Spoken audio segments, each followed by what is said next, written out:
সিলেটের মধ্যে যেমন বাংলাদেশে আরেকটা লন্ডন আছে, বাংলাদেশের মধ্যে চট্টগ্রামে একটা নেপালও আছে। চাচ্ছি সেই নেপাল দেখার জন্য।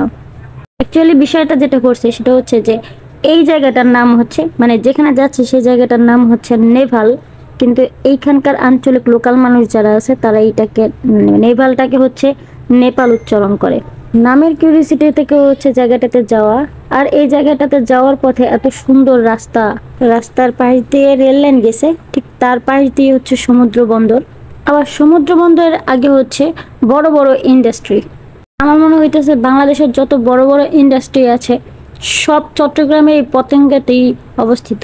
এই রাস্তার তো মায়া পড়ে গেছি আমি, এত সুন্দর রাস্তা। তো দেখে মনে হচ্ছিল এই রাস্তার জন্যই ওই গানটা হয়েছিল, এই পথ যদি না শেষ হয় তবে কেমন হতো তুমি বলো তো। আর আজকের আবহাওয়াটা এত সুন্দর ছিল, হালকা মেঘলা মেঘলা ছিল, আকাশটাও খুব সুন্দর ছিল, তার মধ্যে এরকম ফাঁকা, এত সুন্দর রাস্তা, দুর্দান্ত। আর এই ব্রিজটা কি সুন্দর, পাশ থেকে এরকম সমুদ্র বন্দরের ছোট ছোট নৌকা, বড় বড় জাহাজ ভিড়ানো, দেখতেই চোখ জুড়ায় যায়। এইখানে গাড়ি কিছুক্ষণ আটকে ছিল, মেবি গাড়ির কোনো প্রবলেম হয়েছিল তার কারণে। যাই হোক, গাড়িতে বসে থাকা অবস্থায় দেখলাম এখানে দলবদ্ধভাবে কোনো একটা কাজ করা হইতেছে। তারা কি কাজ করতেছিল বুঝতেছিলাম না, জন্য একটু জুম করে দেখলাম। পরে দেখলাম যে তারা জাল বুনতেছিল। তো ফাইনালি হচ্ছে প্রায় নেপালের কাছে চলে আসলাম। নেপাল না, অ্যাকচুয়ালি নেভালটা হচ্ছে পতেঙ্গা আন্তর্জাতিক বিমানবন্দরের রোডে। এই রোডটাও কিন্তু দুর্দান্ত সুন্দর ছিল, পরিষ্কার পরিচ্ছন্ন, চারিদিক ঝলমলে, আর এত সুন্দর আবহাওয়া, সব মিলে অনেক সুন্দর। আর এইখানে আসার পরে তো আমি পুরাই ফিদা। আমি আসলে নাম শুনে বুঝতে পারিনি এই যে জায়গাটা এত এত এত সুন্দর। আর এই জাহাজটা দেখার পরে তো আমার টাইটানিকের কথা মনে পড়ে যেতেছিল। জাহাজটা এত সুন্দর, এত আকর্ষণীয় দেখতে। এইখানে একটা ইনফরমেশন আছে, এই যে জাহাজটা দেখলেন, এই জাহাজটাতে হচ্ছে প্রতি শুক্রবার সন্ধ্যা 6টা থেকে 7টা পর্যন্ত 250 টাকায় মাত্র সমুদ্র ভ্রমণ করতে পারবেন 1 ঘন্টা।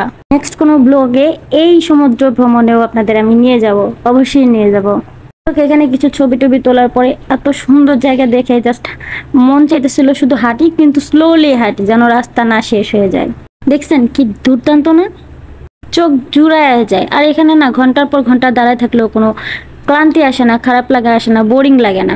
লম্বা বরাবর একটা রাস্তা, এই রাস্তার দুই পাশে দেখবেন যে পাশটাতে হচ্ছে বন্দর, সেই পাশটাতে অনেকগুলা চেয়ার লাগানো, সিরিয়ালে লাগায় রাখছে।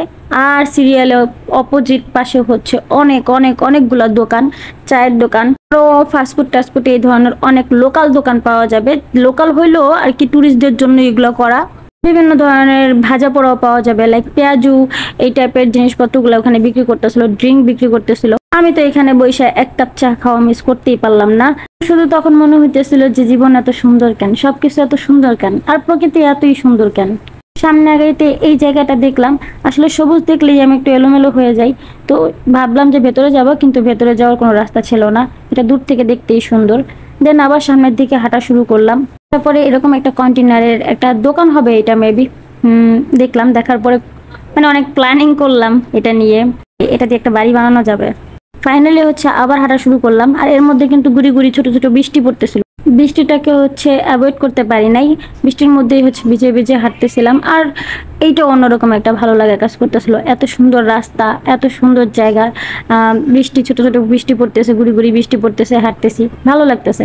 দেন হাঁটতে হাঁটতে এই রাস্তাটায় যখনই আসলাম, আমার মনে হলো যে কিছুক্ষণের জন্য আমি আসলে স্বপ্নে যে জায়গাটা দেখি বা যে জায়গাগুলো দেখি, যে জায়গাগুলোতে আমি থাকবো, বসবাস করব, যেটা আসলে আমি ঘুমায়ও স্বপ্ন দেখি, ঘুম ছাড়া জেগে থেকেও আমি এই স্বপ্ন দেখি, সেই জায়গায় চলে আসছে আমার কাছে কিছুক্ষণের জন্য। এইরকম মনে হইলো, ভাবতেছেন যে এটা তো একটা রাস্তা, এটা এই স্বপ্নের মধ্যে আসার কি মানে, আসলে এই জায়গা না। এই হাঁটতে হাঁটতে সামনের যে স্পটটা আছে সেইখানে চলে যাওয়ার পরে ঠিক আপনারও এরকমটাই মনে হইতে পারে।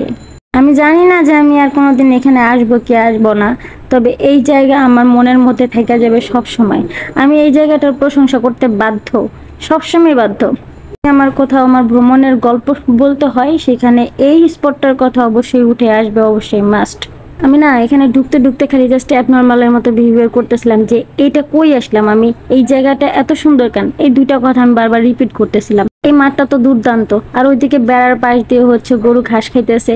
এই দৃশ্যটা না সচরাচর এখন আমার আর দেখা হয় না। যাই হোক, ফাইনালি এখানে অনেকটা সময় কাটাইলাম, মন ভরে নাই আমার। তারপরে যতটুকু সময় কাটাইছি ভালো লাগলো, জীবনে কিছুটা পূর্ণতা পাইলাম আর কি। সবার জীবনে এমন ভাবে সুন্দর হোক।